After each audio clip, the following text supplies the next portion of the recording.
Hi, my name is Joseph. Many people may know about my life story, and maybe have heard about me, but I think it's better if I do it from my point of view. This is Draw My Life. So it all began like everybody else was born, except for my boy Adam and Eve. So basically, my parents did their job, which was multiply. They had 12 kids. I'm the 11th one and also the favorite one. My brothers all hated me because I was a snitch. Like they say, snitches get stitches. They bullied me, calling me names like Dreamer. I did share my dreams with my family, but my brothers were annoyed by them. So one of the dreams was that me and my brothers were bundling grains, and the bundle of grains stood up high, while my brother's grains bowed low before it. My brothers would just laugh because they thought it was foolish. Later, I had another dream.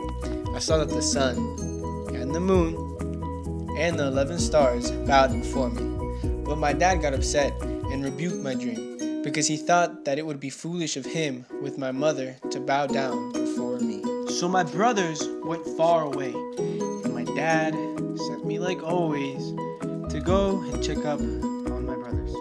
And long story short, I was sold into slavery for 20 pieces of silver.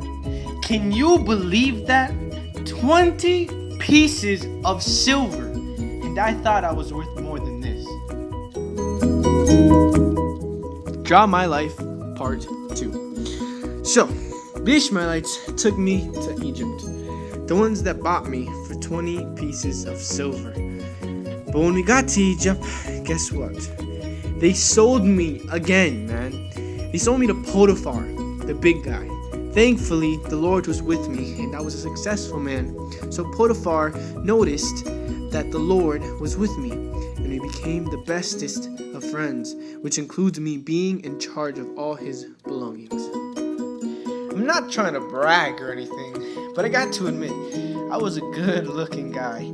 I guess Potiphar's wife finally realized this, because there was a day when she told me straight up to get in bed with her. Well, don't mind if I do. Nah, I'm just kidding. I actually just refused to. But day after day, she kept insisting. But like me, I kept saying no. One day, I went in to do my duties wearing a cloak, which was the biggest mistake I probably could have done.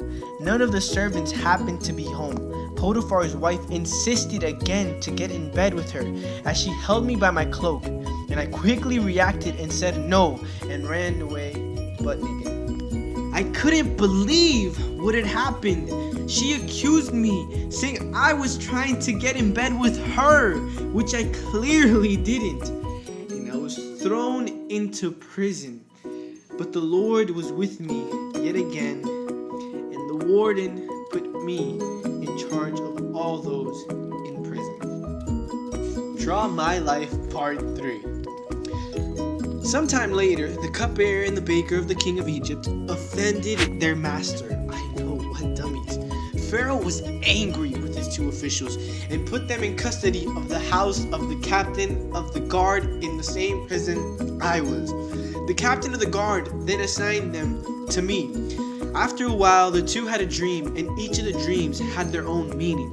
When I went to them the next morning, I could tell they were a bit sad. So I went on and asked them why were they sad. We both had dreams, they told me, but there is no one to interpret them, they also said. But then I told them, do not interpretations belong to God? Tell me your dreams. So then the cupbearer goes on to tell me his dream. In his dream, he saw a vine in front of him, and on the vine were 3 branches. As soon as they budded, it blossomed, and its clusters ripened into grapes. Pharaoh's cup was in his hand, and he took the grapes. He squeezed them into Pharaoh's cup and put the cup in Pharaoh's hand. I went on to interpret the dream for him. The 3 branches signified 3 days. Within the 3 days, Pharaoh would lift up his head and restore him to his position, and he will put Pharaoh's cup into Pharaoh's hand, just as he did before as Pharaoh's cupbearer. I told him that once everything went well for him again, to remember me, because, remember, I'm not supposed to be here, so please, get me out of here. Then the chief baker came to me and told me his dream. In his dream, he had 3 baskets of bread on his head. On the top basket, there were all sorts of goods, but the birds were eating them. So I told him my interpretation, which was a bit frightening. The 3 baskets are 3 days. Within 3 days, Pharaoh will lift off your head and impale your body on a pole, and the birds will eat away at you.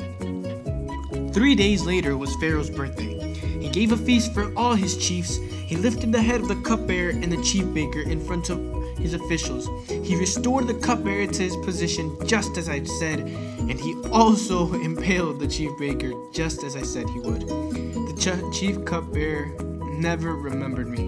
Man, that sucked. Here we are in Matthew Stewart's kitchen, starring Javier Zelaya, as known as aka Chef Z, making omelets. Bloopers edition. My brothers all hated me because I was a snitch.